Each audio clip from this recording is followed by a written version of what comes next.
The Penre Papers. A Journey Through the Multiverse. The First Level of Learning. http://wespenre.com.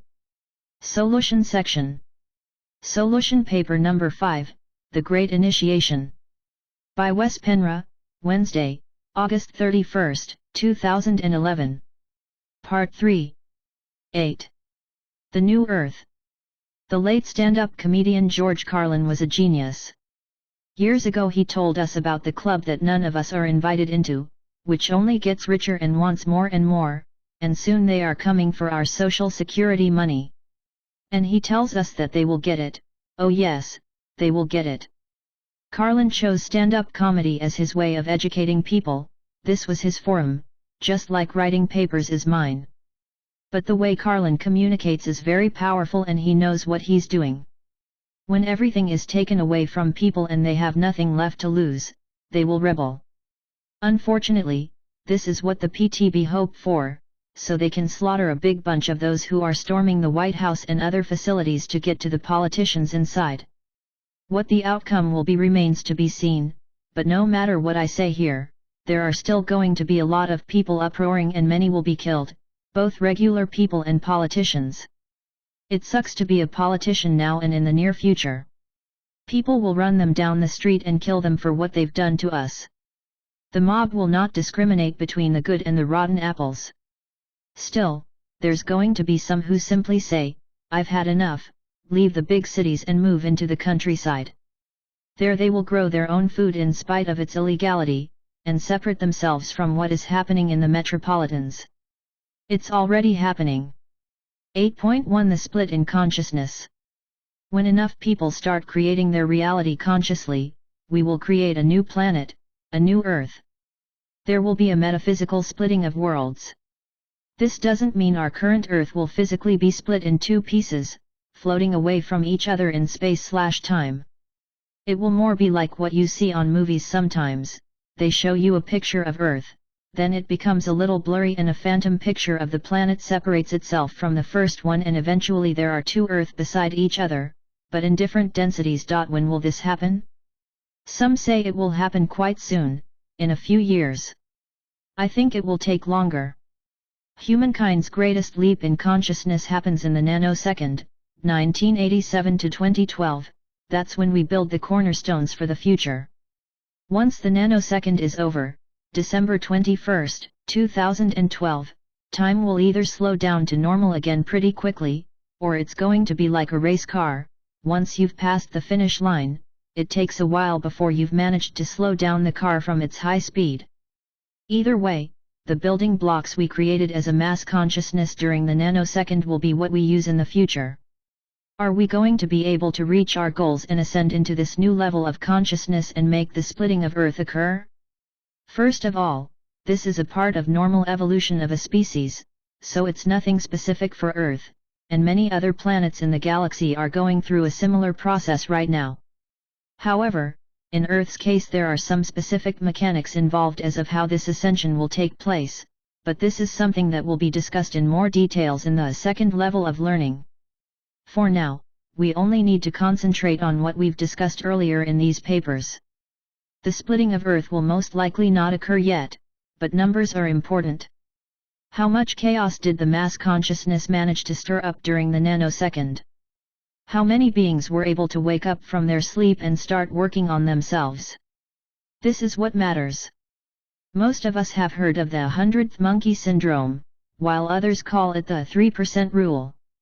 In a series of experiments, decades ago, they noticed that if one monkey changed its behavior, like washing its food by dropping it in the water so dirt got separated from the food, and enough monkeys in the group started doing it, the rest followed automatically.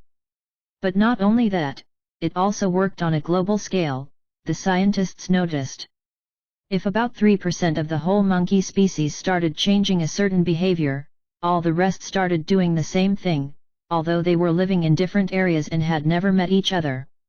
A change had occurred in the collective DNA of the monkey species and the behavior was changed everywhere. What many are hoping for now is that if enough people, 3%, change their behavior and become more aware, the rest will wake up, and there will be a mass awakening on a global scale. Although the 100th monkey syndrome showed successful among a certain species of monkeys, it didn't change the behavior of all monkey species on Earth, only those that had that specific DNA structure. This structure interconnects the species wherever they are, because they are working out of the same programming. We may argue why not all people of the planet are Catholics, when way more than 3% of the world population are Roman Catholics, around 1.2 billion worldwide in 2011. It is indeed an enormous amount of Catholics in the world, but the remaining 5 billion people have other religious beliefs, and some have none. How do we explain that? I am not a scientist, and I must admit I haven't researched it as well as I should yet to have an opinion, but in the near future I may come back to this subject. Are we like the monkeys, in the sense that a group of population with a certain DNA pattern in common follows the rest of their forerunners? Is this why some people are just impossible to make see that there is more to this world than what can be perceived with our five senses? We know by now that we humans come from different stock and therefore are not exactly the same, genetically, but there seems to be a mix of people, with different genetic traits in the Catholic Church, if we use them as an example, unless there is something more and deeper with our genetics that we are not aware of yet, at least I am not. When 2012 has come and gone, after the wave of the supernova, which was discussed briefly in a previous paper, we will see how many people have downloaded enough information from the cosmos to be able to work with it in the years that follow. Unfortunately, even if time itself will slow down after 2012, the wars and agendas of the PTB and their metaphysical masters will not cease immediately, but rather escalate. The master manipulators, I am now talking about the Anunnaki, have managed to get support both from the global elite and amongst regular people. They are both waiting for them to arrive, but for different reasons. That's the genius behind the manipulation. 8.2 Technology in the New World. Many of you, who like me are on a spiritual path, may have noticed how your way of thinking is constantly changing. You have started to think about things that you previously didn't even believe existed, and now they are more real than your old thoughts. This means that we are changing our belief systems by looking outside the box. It's not that we are changing the world, but we are changing which world we occupy. This is possible, because the world is not solid, although it appears to be, but constructed of energy, and reality takes form from the thoughts that we think amongst those who participate on the spiritual path. With our thoughts and emotions we are rewiring and reconstructing our nervous system as we reactivate strand after strand of DNA. According to the Guardian Alliance, we need 4 strands activated before we can ascend, which I believe sounds plausible. The remaining 8 strands will be activated after we have moved to this new reality Earth. Animals and plants already exist in the new reality we are heading towards. They, of course, do not have 12, no less 4 strands of DNA activated, but they are not human and are not on the same evolutionary path. When the Earth changes occur, which will precede the shift, they will be experienced differently by different people, depending on which awareness level they are at. Some will be very terrified, and it may even be the end of their lives, while others experience a state of ecstasy. Again, this has to do with what kind of personal reality we have created up to that point. How safe are we? Is our life in chaos or in order?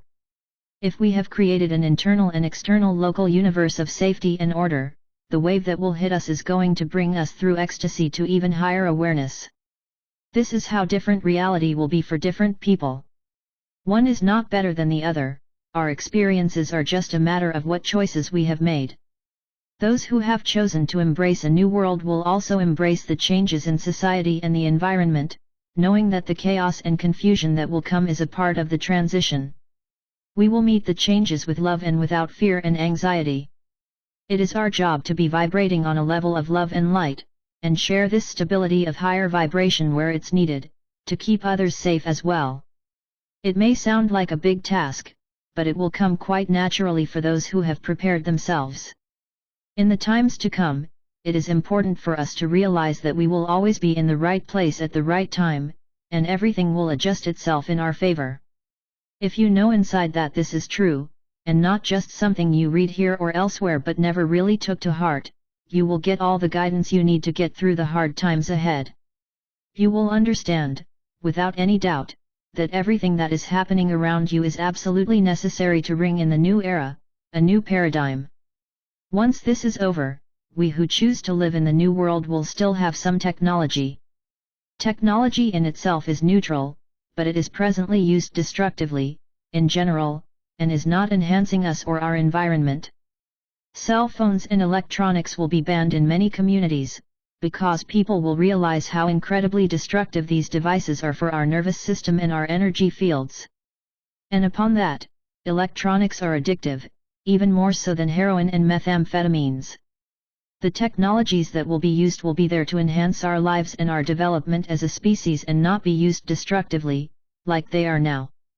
Due to the vibration of the new Earth, we are much more likely to be able to accomplish this positive development of technology than we are here on this low-frequency Earth. People will find themselves coming up with new inventive ideas, seemingly from nowhere, and these ideas will develop into new technologies which are in line with nature and the elements in general and will not interfere with the environment, the development of the planet and the species living on it. Technology with love is the key. It will probably be sparse and only serve our real needs and not be made for profit and for a few to make a lot of money from. By loving the land and nature, like the native Indians did, and still do, is one of the major things here. We need to understand that Earth is a living, energetic being, and if we nurture her and treat her with love and respect, bless the food and the land, she will give us all we need. The real question to ask to see for yourself whether you will choose nature before technology is as follows: if the economy crashes totally, and natural and man-made disasters hit land and water, and afterwards, when people who have survived are scattered all over, the government is offering you to live in highly technological cities where you need to be chipped and otherwise implanted to be allowed to participate, but nevertheless will be taken care of and have a roof over your head and a job. Will you choose that? Or will you say no and build your own community with others, or join one that's already existing? This is what it may come down to. 8.3 Smart Cities, Safe Places to Be, and Map Dowsing. People who have had enough will migrate out of the big cities, which will be called smart cities. Many things will have the word smart to it, so the ignorant people think they make a good choice by buying the product or moving to the metropolitans. The reasons to move out of the big cities are at least twofold. When the earth changes happen, especially those which have to do with the incoming Nibiru, it's not a good thing to live in the cities. Things will cave in and the survival potential will be much lower. The other reason we have discussed already and has to do with advanced technology and the machine kingdom. We don't need to wait for the Anunnaki to come down before the machine kingdom is set up, this too has already started. Much, but not all, of the technology is already in the hands of mankind but released in increments. So moving into the metropolitans or bigger cities is perhaps not such a good idea. So where is it safe then? Which areas are not going to be affected by earth changes, natural and man-made? Some say we should head for the mountains, which is reasonable. Still, it's very hard to know exactly where it's going to be safe to live. We know where it's not going to be safe to live, and that is near the oceans, east and west coast of America, all the way from Alaska to Mexico, and from Quebec to Florida, or near big lakes and rivers. It's also not a good idea to live close to volcanoes and close to known earthquake centers. Others say that the Appalachia are the safest place to live in the US, all the way from Maine and down. The Pleiadians tell us that's where many spiritual people will move to build their new home in the near future, that there will be a mass migration. This sounds plausible, but if you can't do that for any given reason, use your discernment. Look at your environment, check with the few examples mentioned above, and see if it looks like a relatively safe place. If it does, feel inside, use intuition and your inner guidance. How does it feel? Is there an inner voice telling you, "Nat, I'd better move," or "Yes, this is a good place to be"? Listen to it. More so than how the environment looks like. But most importantly, remember you create your own earth and your own local universe. Be sure you create a safe one around you until you feel the calmness inside and the body tells you, we're safe, no matter what happens in the world, we are safe. I know this works, because that is exactly what I feel inside. There are people around me who are anxious about the future and tell me that it's pretty scary and there seems to be no place to go. This is where it's crucial to be the keeper of frequency. One or a few people can create a safe environment for a whole community if they can keep their vibrations up most of the time. And also important, wherever you go you bring your inner safety and stability with you. If you have no fear and your frequency is high, you know that wherever you go you'll be safe. Still, we can't be foolish and make stupid decisions. It's obvious that we don't want to move close to a nuclear reactor built near the ocean even if we feel safe and stable inside. Those who don't feel this safety inside and seem to be unable to create it can do map dowsing, using a pendulum. Map dowsing is when you take a map over an area that you have had in mind when comes to where you want to live and hope to be safe. First you decide where on the planet you want to live, United States, Europe, Mexico? Whatever it may be, get a big map over the area and spread it out on the table. If you have no idea, pick the first map that comes to your mind, that is often the correct one. If not, you'll notice. Then take a look at the map and see if there's an area you want to live. Let's say it's the Midwest.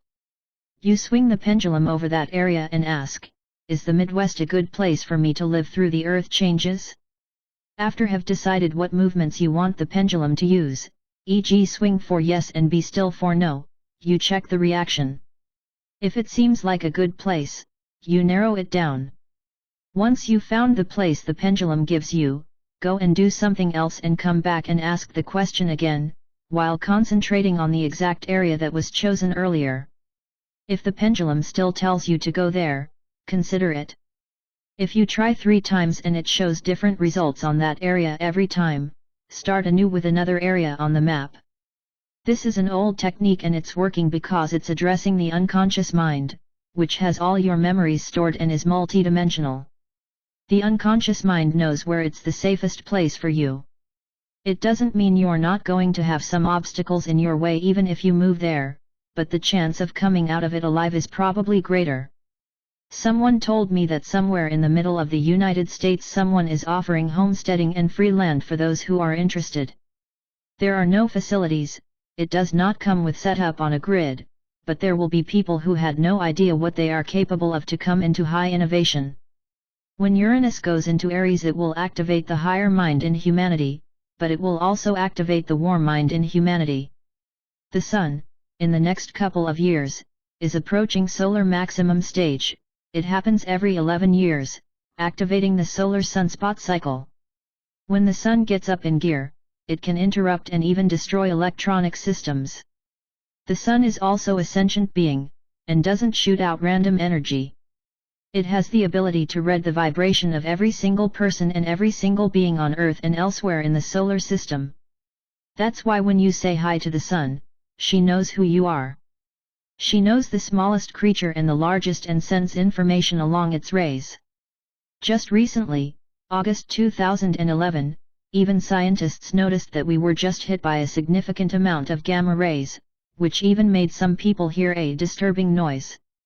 The scientists, of course, do not know what this means, but it means that the Sun is sending us packages of information that when we receive them, we are decoding them and upgrade ourselves accordingly, if we are receptive. These rays affect our biology, our endocrine system and our pharmacopoeias. So the higher mind, the innovations, the bigger way of thinking will be consciously supported by the Sunday. 8.4 The fusing of probable realities. We are all going to be on a roller coaster ride. Sometimes we are on top of the world, thinking we are invincible, and then we're going to deep dive again, up and down. This is what we could call probable realities fusing together as timelines are merging. Are you starting to see how big this all is? Probable timelines will join and then take off again, back and forth. In the long run we are going to branch off from the realities that do not match the higher vibration we are creating. This is what the roller coaster ride is all about. To understand this, you need to know and really grasp the following. There is an Earth which contains our current collective consciousness, and our collective consciousness determines which density we live in. This Earth is the one the astronauts see when they are in space, and the Earth they take photographs of. It's the third density Earth.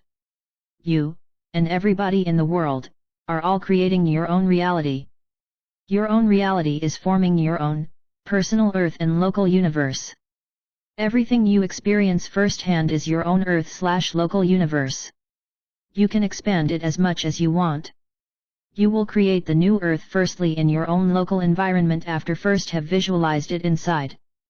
These visions will then project in your environment by thought, emotion, and action, which raise the frequency. When enough people are branching off from the current low-frequency collective Earth consciousness, the lower frequencies no longer match these people's higher frequency, and there will eventually be a split where people are going to live in their own local, higher density Earth, and the Earth that we see from space, which is our collective consciousness, collective energies, will now branch off and split, so a new collective Earth can emerge. This new, collective consciousness will be our new shared Earth, vibrating on a higher frequency, in a higher density. People who vibrate on this frequency will now create the new collective reality on the new Earth, and because the frequency is higher than that of the collective Earth we are now living on, the choices we make will be based much more on love and understanding, which is the fourth density. Everything is fluid, this is important to understand. Nothing is solid, but is basically metaphysical and subquantum physical in nature. We form apparent solidity out of fluidity with our thoughts and emotions, which are projected from inside ourselves via our senses to the outside world. You are the creator, which starts the film projector inside yourself and projects the film on the apparent outside. The film you start is both your genuine projection and that of the collective consciousness, the program that is implemented for us to experience on this particular planet. The film, collective consciousness, will not be the same on another planet in the universe. I hope these 7 points will help the reader make sense of what is happening. Because you are moving into a higher, more harmonious inner state of being, you may experience that more and more people are doing the same thing. This is due to that frequency looks for similar frequency. Those who are on a lower vibration will not experience this, but think that those who are spiritual are just a few new eggers in a world full of people who are not into that stuff. We need to understand how many versions of Earth there is, it should be mind-boggling if you start thinking about it. There are endless probabilities, because we are all creating several probable worlds every day with our thoughts. This is why it's very important to be clear of what you really want. Your vision of your own future needs to be crystal clear, because this is the Earth you will create. If what you create doesn't match the higher vibration, you can't enter the higher density Earth. On the other hand, devastating wars and terror will not be part of this new, higher form of frequency because it's not going to match the higher vibrations. It's going to be a leap in consciousness that is hard to imagine until it really happens. You can create it on a local level, but when you see it's starting to happen on a global scale, and things begin to get easier and everything is less solid, people become friendlier, calmer, more loving, and honest in their feelings and actions, it's going to be mind-boggling. All the work you put into this will pay off 1,000 times. The world will suddenly seem to be a much friendlier place to live in. This is why we can't fight things. What we fight, we create, the global elite knows this, and that will be the reality we get. If you want to fight the global elite, you're going to have to stay in a possible reality where you fight the global elite for at least another 26,000 years or so. If that's the reality you want, there is no problem to get it, just continue doing what the majority does. However, if you instead learn about that they exist and get a grasp of how this world in 3D reality is set up, you can then ignore the PTB, deceitful aliens, or whatnot, and create the reality you want instead of fighting the one you don't want. In a sense, you will then get a reality where you did defeat them, because they are no longer in your reality. It doesn't mean the global elite stopped to exist, but it means you are no longer available for them, and as your frequency increases together with others of your kind, the global elite will no longer be a problem. In summary, it's extremely important that we keep focused in these times. Don't get involved in, and part of other people's dramas. Realize that what you read in the papers happening somewhere else in the world are still always local events wherever they happen, and part of a local consciousness that is not yours, only something you hear or read about. If it's a bad thing happening and you feel empathy for people, animals, plants, or whatever is involved, send good energies to that place, but don't get involved, unless you feel that's your mission, your goal in this lifetime. Instead, create the local reality you want to experience. This is not selfish or service to self, it's imperative for us to be able to create the new world. If all of us got involved in other people's negativities over and over, we miss the chance. We are not here to get involved in dramas, we are here to raise the frequency. That is far more important. The dramas will be taken care of in that local universe, it's not in your reality, unless you created the drama in the first place. We need to look at things from this perspective, or we'll lose our chance. We are the system busters. We came here to deplete the vampires of their food. Energy and consciousness can also be a food source for some. We know how certain entities feed out of fear.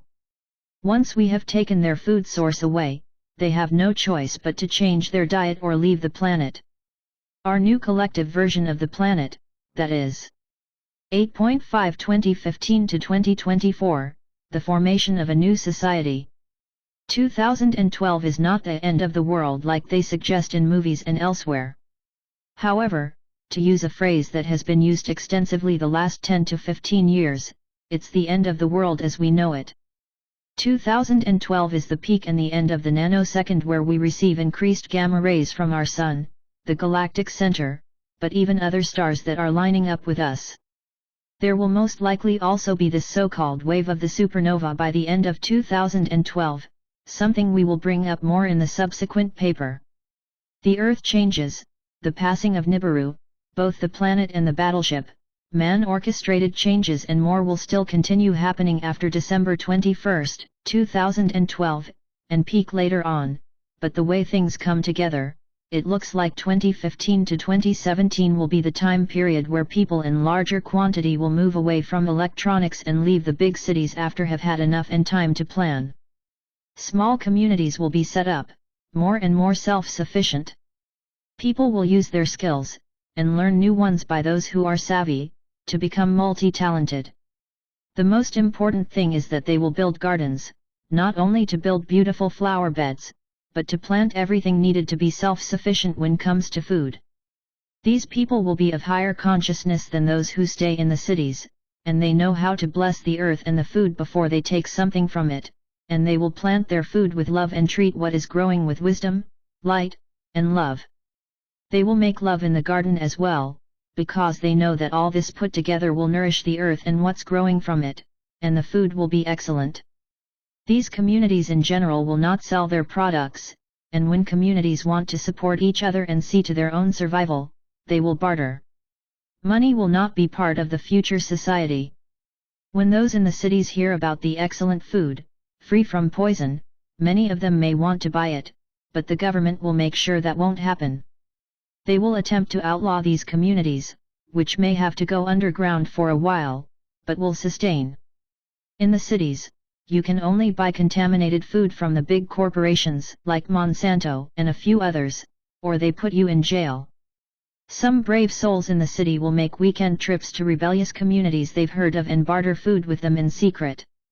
This will eventually stop, as restrictions become even tighter and the machine kingdom takes over more and more, and an interest to buy natural and organic will gradually disappear from the city people's minds. But not everybody will go out in the bushes and build communities. Many will stay in the minor cities, where the energy is still good, and start building their own food sources there. They will use their backyards and root cellars to plant what they need to survive, make sure they are debt-free and live on the land. The people I am talking about are not gun owners, they don't believe in violence, because they know that any form of violence is a manifestation of lower consciousness. They know that only by owning a gun they attract violence, and thus most likely will have to use it, sooner or later. So what would be good to start out with when comes to growing your own food? This is something that would be a very good thing to start researching. There are plenty of good sites on the internet, which can tell you. Here I want to name a few herbs etc., which will enhance your body in different ways, in addition to the basics like potatoes and such. Comfrey has long been used to strengthen your bones. Peppermint calms the intestines. Chamomile calms the whole energy field. Red clover, when you dry the flowers, is a super enhancer of the immune system. Many even use red clover to combat cancer and other immune system disorders. The root of the echinacea is also an excellent immune system booster. Stevia instead of sugar, although sugar in small doses is not bad for us. Parsley is good for the kidneys. Basil is known as the royal herb. Ginger for health in general and to enhance your energetic field. Turmeric, Eugin, is an anti-cancer agent and protects the DNA and is supposed to slow down your aging. Mustard and onion are wonderful for your bodily health in general. The list can go on, and you may already have thought of a few good ones. Now, let's ask ourselves, if they outlaw all, or some of this, who is going to walk around all the houses, knock on the door and ask to see your backyard and question you about any hidden root cellars? Are they going to stand there, saying, "No, no, no, that's parsley, can't plant that, it's illegal. Look at that, isn't that stevia?" They will not have staff enough to do that. However, the threat in itself that this may be done, and they may make some random visit to begin with, could be enough to scare some people away from doing it. Still, there are going to be enough vigilante people to make this movement grow rapidly, and eventually get out of hands from the control of the governmental bodies. We create our reality and they create theirs. They are going to make a few lame attempts to stop us from departing from their plans, but they always knew there is going to be a split, and eventually they will let us go our own way, because they have no choice. When their vibration no longer matches ours, it's not much they can do, and they won't care, because in the long run we are not a real threat to them. They already have their fans and followers. And also, we are no longer a food source for them, because we don't vibrate on a frequency of fear. For a while, they will use drones, already do, in shape of dragonflies, hummingbirds etc., that will spy on us, but that's not going to be sustainable in the long run. I have had my share of drones lately, dragonflies that definitely are artificial. The same one followed me, picked me out several times in a line of cars, and later in the evening, when I was home and went outside, the same one was there. Just like humans, dragonflies don't look exactly the same, but this one did. Still, I was miles away from where my first encounter was. The day after I was in a place totally different, and there it was again, flying close to my head. I told it, "I know what you are and I know what you're doing. You can stop now." It disappeared immediately and never came back. This drone was not really out to spy on me, hoping to find some classified material that I'm walking around with outdoors. It was simply there to intimidate. When it didn't work, it discontinued. They may find other ways, but I couldn't care less.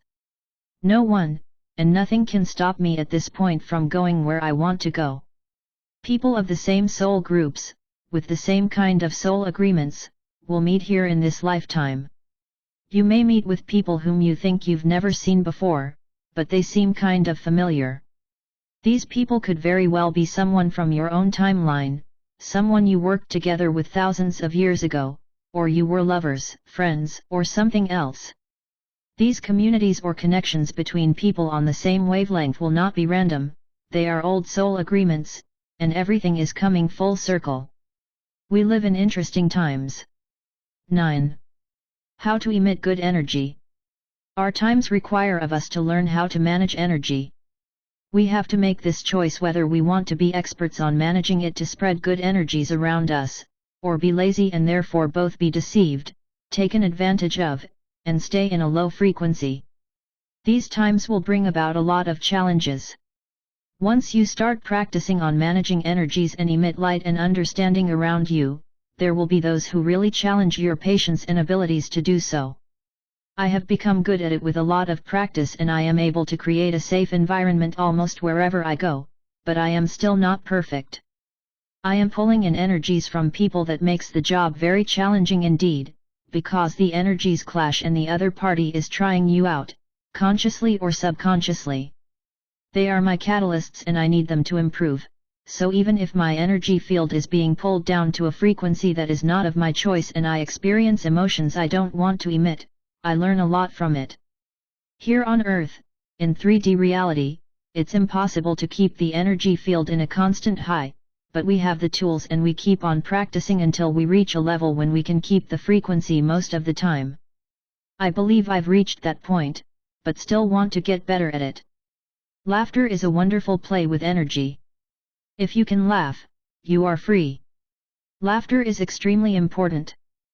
To be able to laugh even in challenging situations is very healthy, not only for the person who laughs, but because it's also contagious, which you may have noticed.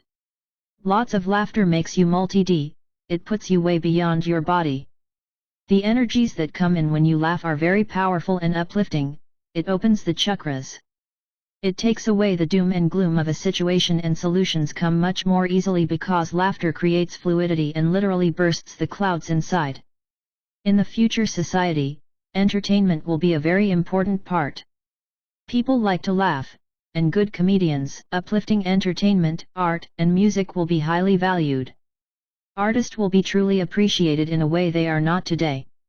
In the modern society, the record labels decide what we should listen to or not, depending on in which direction they want to lead the sheep, and many good musicians and entertainers therefore won't get the chance. In the new society, uplifting entertainment will be what people will ask for. Drumming and people coming together to sing and play will be some of the highlights. This brings people's energy fields to higher levels and opens up the chakras big time. Drumming together puts us in a higher state of beingness and helps us connect with the multiverse. You're moving energy with sound and rhythm, very powerful. Sometimes it's the simplest things that bring the most joy. We don't need complicated technology to be happy and loving beings. A harmonica, a guitar, drums, flutes, and whatever else you can think of is sometimes all we need. Even a nice gathering with friends you love, sharing a good dinner out on the porch on a beautiful summer evening is increasing the vibration on the planet. 10. The 6 Heart Virtues. The last thing I want to bring up in this paper is something I've discovered through the Wingmakers material, WMM number, and something perhaps some of my readers from the old Penre.com website are already familiar with. Some know it from the WMM website, http://wingmakers.com, but I want to address it again, because I think this is a gem, something we can use in life on a daily basis, and if we do, it will help us quite significantly in managing our energies. Ever so often we all stand before challenges. People may seem mean to us, bad things happen during the day, other challenges hit us like a bomb. There are all different kinds of things that occur on a daily basis that potentially can bring us down into lower frequencies.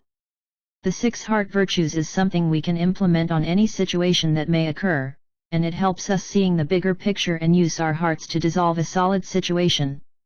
One or more of the 6 virtues can be used on any situation.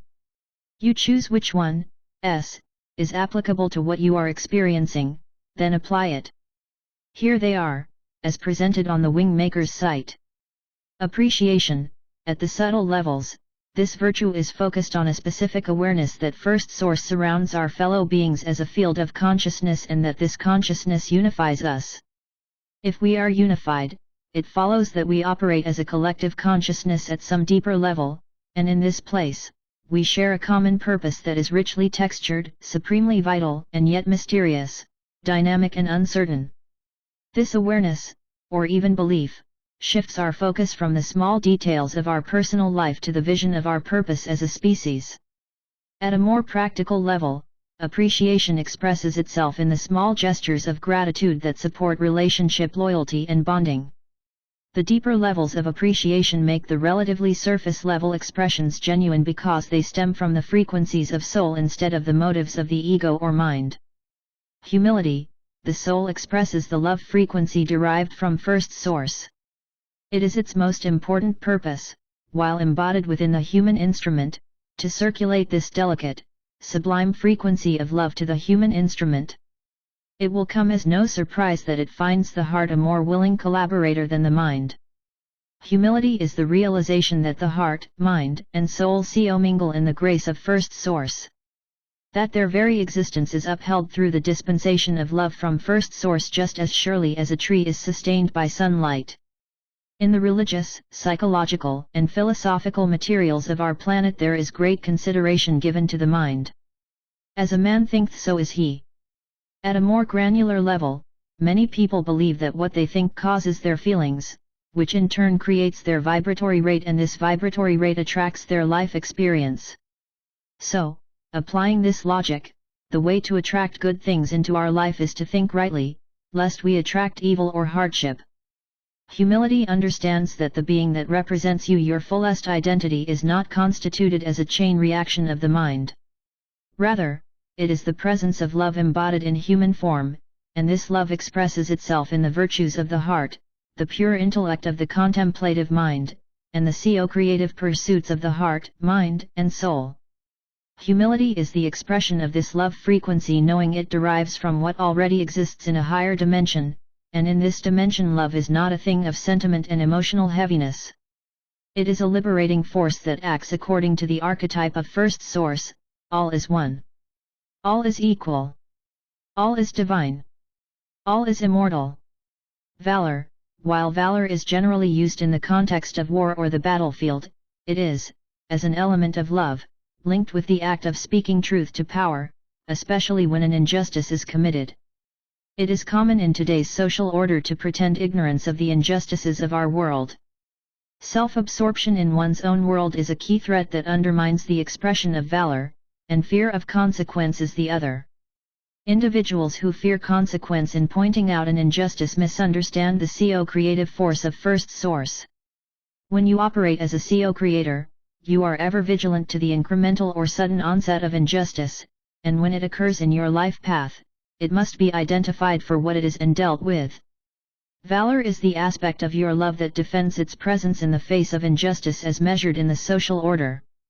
If you don't defend your virtues, or those too weak to defend their own, you have separated from them and have lost an opportunity to be a creative force in the world of form. This doesn't necessarily mean that you must become an activist or advocate for a list of social causes. It simply requires that you defend yourself from injustice.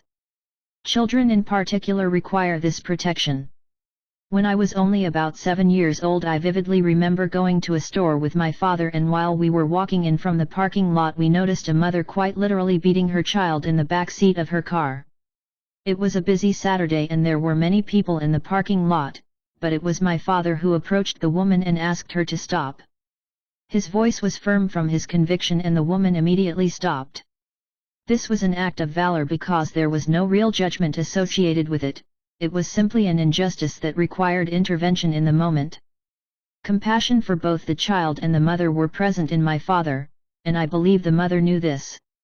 This is an example of how the virtues of the heart seldom appear in isolation, but rather as an ensemble that braid themselves for strength and potency for a given situation. Compassion. Many teachers have spoken eloquently about compassion as the deep awareness of the suffering of another coupled to the desire to relieve that suffering.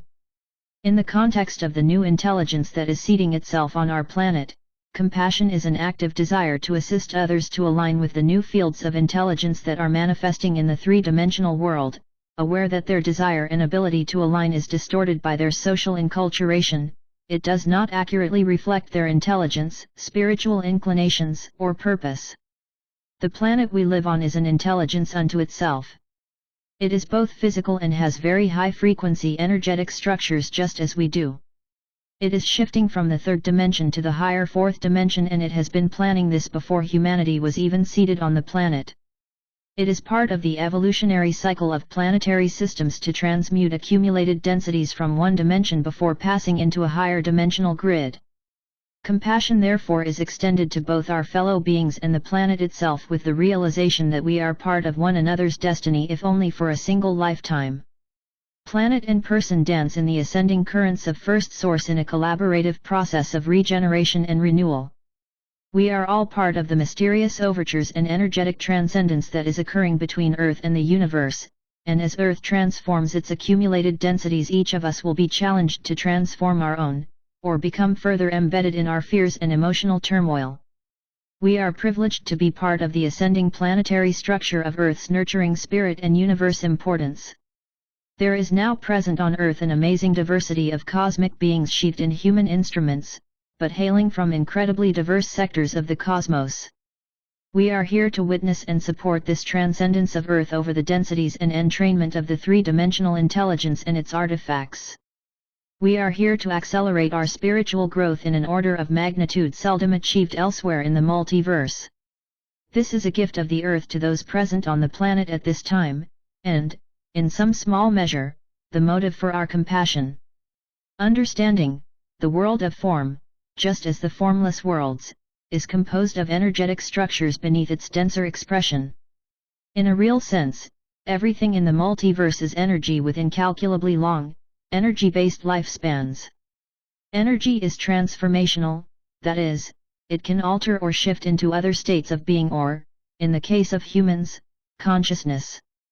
The human energetic structure is often described as the chakra system or electromagnetic body, but it is more than these components. The energetic structure is a form of light, which in turn is a texture of divine love. It is a fact that we are composed of love at our core structure, and it is this love frequency that is the basis of our immortal consciousness or soul. All of the lower densities are shadows of this light and operate in time and space, which provide a sheath of density and separation from this core love frequency. The worlds of time and space alter or dilute this connection we feel to the core energetic structure we all are composed of. Herein is the paradox of being human.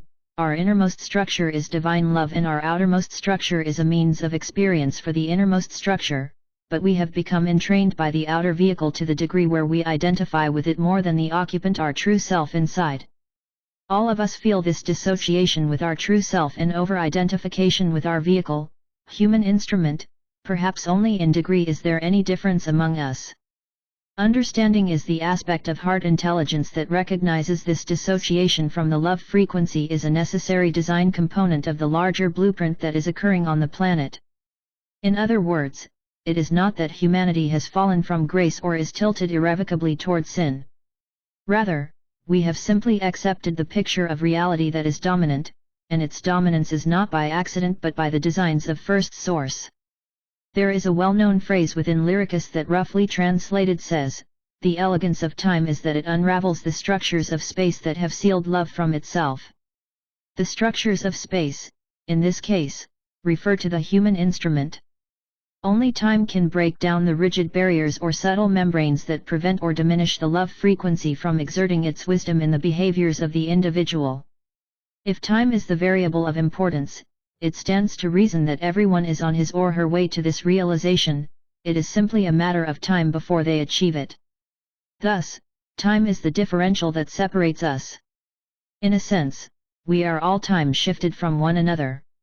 No one operates in exactly the same time relative to unsealing his or her love frequency from the world of form.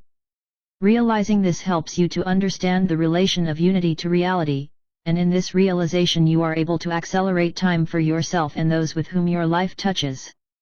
It is the true purpose and noble definition of time travel. Forgiveness. Forgiveness operates out of the construct that each of us is doing the best we can under the circumstance of our life experience and the degree that our love frequency saturates our human instrument. When a person operates from the heart virtues and the rich textures of its authentic frequencies, forgiveness is a natural state of acceptance. When a perceived injustice enters our experience, no matter how significant or whether we perceive ourselves to be the cause or the effect, we may initially react with the sharp emotions of victimhood or annoyance, but this emotional clutter and distortion can be quickly transformed by experiencing understanding, compassion, forgiveness, appreciation. This is the equation that transforms the murky turbulence of victimhood or co-reaction into the crucible of light, leaving behind only the purest frequency of love stripped of all purpose. Forgiveness is really the outward expression of understanding and compassion without the heavy sentiments of duality, i.e., good and bad, that typically introduce the presence of judgment. It is a neutral expression without design or purpose other than to release yourself from the clutches of time, which is similar to energetic quicksand, entangling you energetically to a time-based emotional state.